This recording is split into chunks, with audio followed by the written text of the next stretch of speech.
So last week, my friends were involved in Hurricane Fiona in Puerto Rico, and I heard someone say to me, "Hey, have you heard about a storm coming our way?" And I figured that they were talking about Hurricane Fiona. But Hurricane Fiona, from what I understood, was heading out towards the Atlantic and going toward Bermuda and Bahamas and those areas over there. So I said, not to worry. I think it's something that's not even going to affect us, not knowing that there was another one brewing that actually was coming in our direction.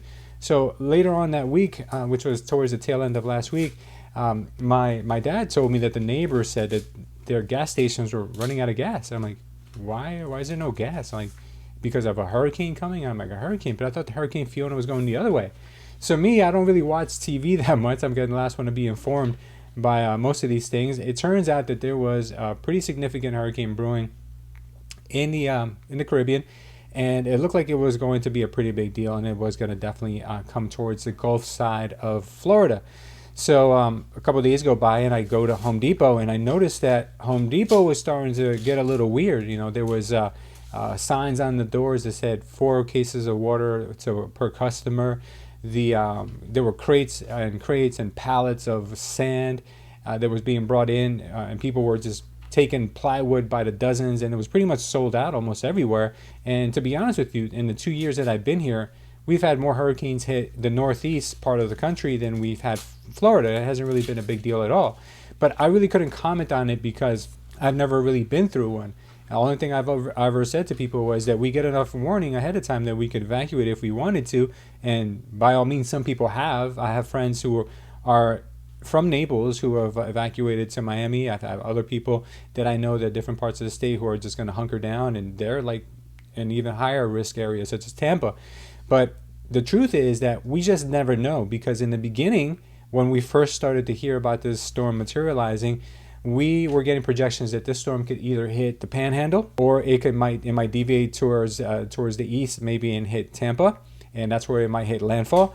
But since then, it's changed so much that they started to talk about Sarasota maybe being the place where it's going to hit. Now it's Fort Myers, which is literally just 30 minutes north of Naples, where we are. So it's really hard to say, hard to predict with these hurricanes and what they're going to do, because even my friends who have left Naples to go to Miami to take shelter, they're experiencing tornadoes over there. So, you know, once you get warning of a hurricane, I guess it's safe to say that there really isn't a place that you're going to be safe as long as you're going to stay within the parameters of where the storm is going to hit. What if it deviates and goes towards Miami? Then you're really kind of stuck, and then you're going to have to evacuate again.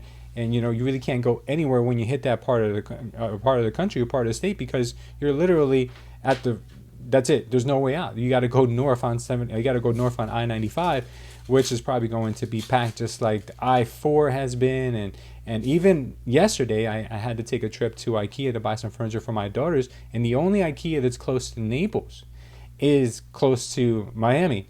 So I took a trip to Miami yesterday to pick up the furniture, not thinking that we really have anything to worry about, because Naples has been pretty much left out of the hurricane's path, and we were just going to get some tropical storms here. And while I was in Ikea, we checked the forecast, and it was they updated it to now the hurricane coming in directly to Fort Myers and the Cape Coral area. So what that means is now we've got not mandatory but voluntary evacuations in Marco Island, which is, if you're not familiar with Marco Island, it's just south of Naples, and it's basically sea level. You know, there really is no elevation there. Everybody's home is literally right. Either you've got a canal in your backyard or your beach is in the backyard. It's either one or the other. So those people there now are being evacuated because the storm has deviated to the right. And so that means that now Naples is more in the direct target of where the storm is going to hit. So it got real for me yesterday when I heard that when I was in Ikea. So on my way back, I said, you know what, we got to hightail it, got to get back to Naples as soon as possible, because this storm might get pretty ugly, and we need to, get home before, the weather intensifies. So on our way back, there was literally bumper to bumper traffic of cars just evacuating the West Coast, going towards the East Coast. And I don't know where all those people are coming from. They're probably all coming from different parts of the state, probably all the way from Tampa, all the way down to Marco. And they're all going toward the eastern part of the state. Now, I do think that those people are probably going to be in better shape than anyone who's living on the coast. And most people that live right on the water don't really live there year round anyway. It's usually a second home, so a lot of them have taken off to other places in the country. But for the people who have stayed behind, it's going to get pretty ugly. So what do we know? We know this. The last time that we had a major Category 4, Category 5 hurricane hit this part of the country, it was in 2017 with Irma. And Irma left behind some really nasty repercussions from all the wind and the rain. But before we jump into Irma, I want to talk to you guys a little bit about this storm, about Hurricane Ian. Now, Hurricane Ian, I've been, I guess, learning a lot about hurricanes in the last few days since I've been here. I want to give you a little bit of the characteristics of what this hurricane kind of looks like and what we can expect. And this is all coming from the government's website, NOAA, which basically gives you all the up-to-date. Every couple hours they update their information. So as of right now, this hurricane has, and this is how you measure the strength of a hurricane from what I've been learning, is from its millibars. The millibars are basically the barometric pressure. Hopefully I said that correctly. And the lower the millibars, the stronger the hurricane. So for instance, right now we are experiencing 937 millibars on this particular hurricane. And at the moment, it's about 40 to 50 miles west of Naples as of the making of this video, which is about 9:50 a.m. right now, Wednesday morning. And just to kind of give you a little bit more statistics about what's going on, this is a very, very big hurricane, which I mean, it's like gigantic in size.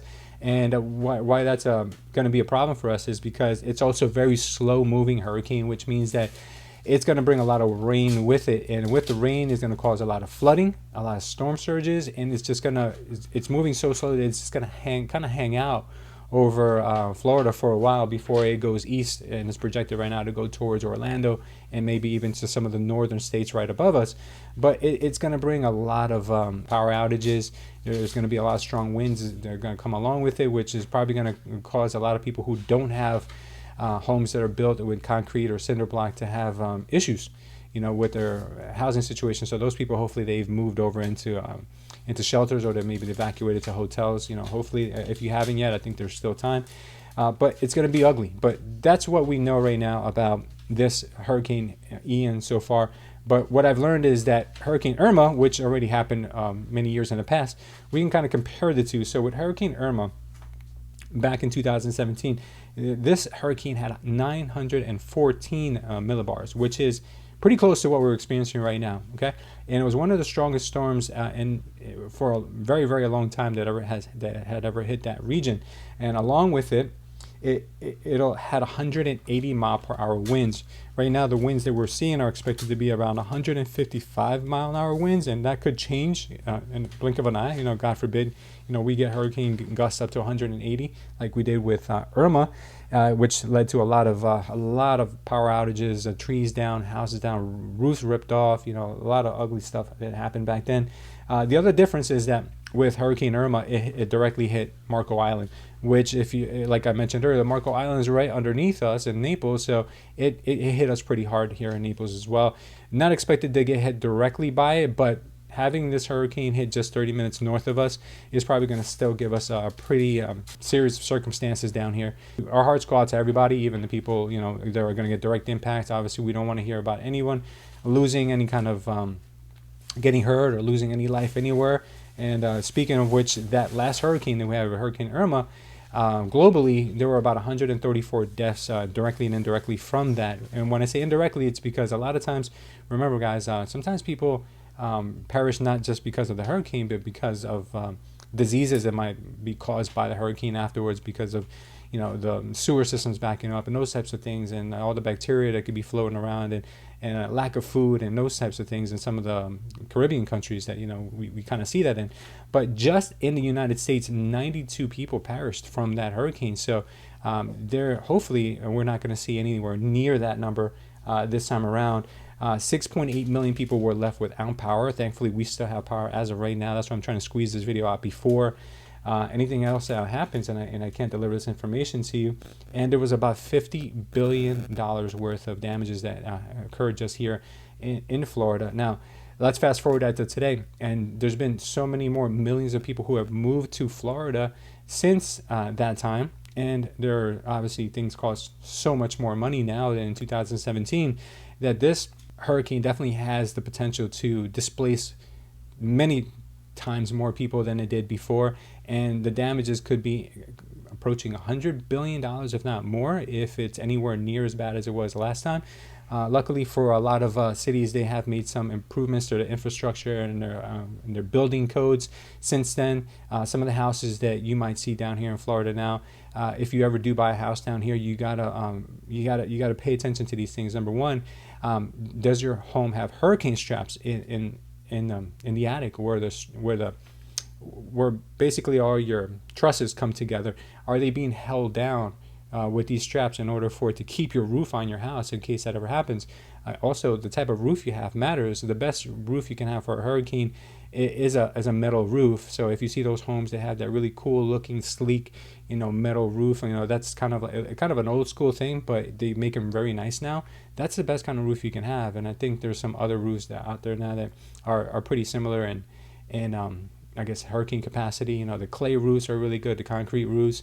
Then you have your asphalt shingle. Asphalt shingle obviously is probably the most inexpensive roof, but there are better shingles than others. So make sure that you look at those things when you do purchase a house. The other thing is getting a wind mitigation report, which basically tells you how well your home would fare in a hurricane situation such as the one we're having right now. And you will also get a discount on your insurance if you do have a wind mitigation report, because it'll show the insurance company that this home is very well prepared for a hurricane, or maybe not so well prepared for a hurricane. So you definitely want to make sure that you look at those things if you ever think about purchasing a home here, especially in Florida. Now, I have friends all over the state. I have friends in Miami, I have friends in Orlando, friends in Tampa, friends all over, and really no one is really immune to what's going to happen here, because number one, obviously the hurricane could make a turn at any point and can go anywhere. I had friends in Orlando who really basically thought that this is going to be no big deal, it wasn't going to hit them at all, and if it did hit them, it would just be very light. And now I got friends in Orlando who are boarding up their homes. I've got friends in Miami who didn't expect anything and they're getting tornadoes in Miami. So no one is immune to this. And the other thing too is that if we do get the storm surges, which are expected to hit the entire west coast of Florida, we're going to see a lot of the ports shutting down, which means that the container ships that bring essential resources such as oil to refineries here, they're not going to be able to make it in, and that means that gasoline prices here are going to spike. There's going to be probably some run on gas here as well. Like if you guys have full gas tanks, good for you. If you're running low on gas, you better go out and get some now before it's too late. And also the other thing too is going to be like essential items such as food. It's being delivered into the ports, and anything else that we need to just keep our lives normal.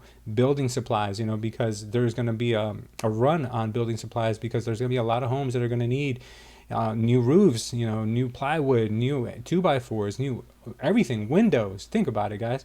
And all this stuff comes in through the ports, So now we're going to hopefully have to bring stuff in from other places, and hopefully it doesn't become an issue. I did watch a speech yesterday by Governor DeSantis, and they are making arrangements to bring in more gasoline into the state. There are a lot of places that are completely stocked up full of gasoline, so hopefully that doesn't become an issue. But hey, there's a lot of people in this state, and there's a big need. I don't know if all the need is going to be met by the surplus that they've already put into place, but let's keep our fingers crossed that there is. Now, I know that when I originally made some of these moving to Naples videos, I never really was able to cover hurricanes in detail, but hopefully this video will kind of give you a little bit of a more educated side of living here during a hurricane, which we're experiencing one right now. I'll show you guys some clips of what I've seen so far, so you kind of get an idea. It's not as scary as you might think. Well, we haven't really gotten the full brunt of it yet. It's still very early on, but I will also do a follow-up video as soon as the storm is over, to kind of show you guys what we went through in the middle of the hurricane and what the aftermath was and the repercussions have been.